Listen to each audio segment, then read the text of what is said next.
నమస్కారం. భారత స్టాక్ మార్కెట్లో ప్రముఖ ప్రైవేట్ బ్యాంకుల షేర్లు భారీ ఒత్తిడిని ఎదుర్కొంటున్నాయి. HDFC bank, Axis bank, Kotak Mahindra bank షేర్లు భారీగా పడిపోవడంతో ఈ మూడు బ్యాంకులు కలిపి మార్కెట్ విలువలో దాదాపు 91,000 కోట్ల నష్టం నమోదైంది.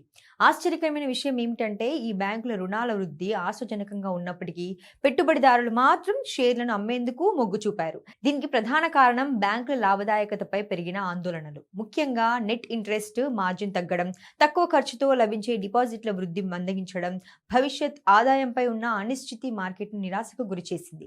హెచ్డిఎఫ్సి బ్యాంకులో రుణాల వృద్ధి కొనసాగినా లాభాల మార్జిన్ అంచనాలకు తగ్గట్టుగా లేకపోవడం పెట్టుబడిదారులను నిరుత్సాహపరిచింది.